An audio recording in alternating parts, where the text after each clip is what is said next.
नमस्कार दोस्तों, आज का हमारा टॉपिक है आई एजिंग। आंखों की भी उम्र बढ़ती है, आंखों के अगल बगल की जो त्वचा है उसकी भी उम्र बढ़ती है और उससे आपके चेहरे की उम्र, आपके शरीर की उम्र ज्यादा दिखती है, ज्यादा लगती है। ऐसा लगता है कि आपकी एजिंग ज्यादा हो गई। तो आंखों की एजिंग के बारे में समझने के बारे में आज है हमारा ये वीडियो। मैं हूँ डॉक्टर सुमन अग्रवाल। मैं एक बोर्ड सर्टिफाइड डर्मेटोलॉजिस्ट हूँ और हमारे इस चैनल पे स्किन हेयर लेजर से रिलेटेड वीडियोस शेयर करती हूँ। तो आज के इस टॉपिक के बारे में हम जानेंगे फॉलोइंग हेडिंग्स में। आई एजिंग को हम 3 पार्ट्स में समझेंगे: स्ट्रक्चर रिलेटेड चेंजेस, स्किन के टेक्सचर से रिलेटेड चेंजेस और स्किन के कलर से। तो सबसे पहले हम डिस्कस करेंगे स्ट्रक्चर रिलेटेड चेंज। आंखों के अगल बगल हमारा फैट होता है जो आंखों के अगल बगल एक गोलाई का स्ट्रक्चर देता है, जिससे हमारी स्किन ज्यादा लचीली लगती है, ज्यादा कुशन लगती है और यंग लुक आता है। लेकिन उम्र के साथ साथ ये फैट रीअब्सॉर्ब हो जाता है, ये सोख लिया जाता है, शरीर में फैट कम हो जाता है, स्पेशली ऑन फेस। तो इसके वजह से क्या होता है, जो बॉर्डर्स होती है आंखों के अगल बगल की रिम की बॉर्डर्स, वो प्रोमिनेंट दिखने लगती है और ऐसा लगता है कि आंखें खड्डे में चली गई। इसके साथ साथ फैट प्रोलैप्स के वजह से और फैट रिसॉर्प्शन के वजह से एक टियर ट्रफ बन जाता है, जो कि एक लाइन है जो इनर कॉर्नर ऑफ आई से चीक की तरफ जाती है, जिसमें यूजुअली टियर गिरता है तो उसमें अटक जाता है, इसलिए उसको टियर ट्रफ कहते हैं। तो ये लाइन बन जाती है। तीसरा, जो ऑर्बिटल सेप्टम होता है, मतलब हमारी ऊपर और नीचे की आईलिड पे एक सेप्टम जैसा होता है, वो वीक हो जाने की वजह से जो उसके नीचे फैट होता है वो प्रोलैप्स हो जाता है और ऊपर की स्किन भी लूज हो जाने की वजह से एक बैग जैसा बन जाता है। तो ये 3-4 चेंजेस होते हैं। एक तो हॉलो आई, दूसरा टियर ट्रफ और ऊपर और नीचे की आईलिड में आई बैग्स बन। ये है स्ट्रक्चर रिलेटेड चेंज। दूसरे तरह के जो चेंजेस होते हैं आंखों में एजिंग बनाने में, वो होते हैं टेक्सचर रिलेटेड चेंज। तो उम्र के साथ साथ हम सब जानते हैं कि इलास्टिन है, कोलेजन है, वो ब्रेक डाउन हो जाता है, कम हो जाता है। इसके साथ साथ जो एपिडर्मिस की डेड स्किन का लेयर है वो थिक हो जाता है, मोटा हो जाता है और हाइलुरोनिक एसिड और जो डर्मिस का वाइबल लेयर है वो पतला हो जाता है, वो कम हो जाता है, वो थिन हो जाता है। तो ये सब जो 3 चेंजेस हो रहे हैं उसके वजह से हमें देखने में क्या दिखता है, हमें दिखती हैं फाइन लाइंस, रिंकल्स, खड्डे,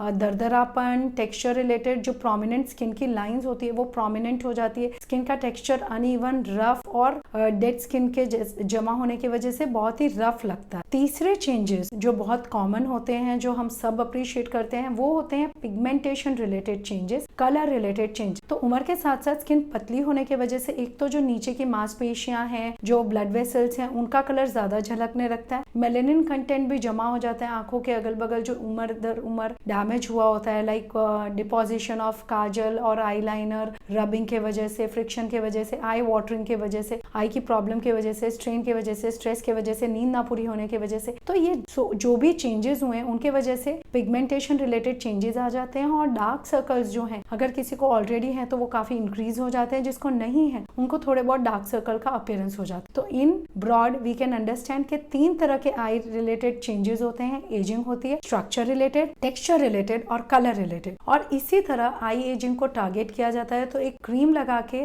आई एजिंग को रिवर्स नहीं किया जा सकता। हमें पहले समझना होता है कि आपको क्या क्या चेंजेस किस किस लेवल पे आए हैं और उसको टारगेट करने के हिसाब से हमारा ट्रीटमेंट प्लान होता है। इसीलिए आई एजिंग को समझने के लिए और रिवर्स करने के लिए एक डर्मेटोलॉजिस्ट को चुनिए। इस तरह के वीडियोस और देखना चाहते हैं तो हमारे चैनल को सब्सक्राइब करिए।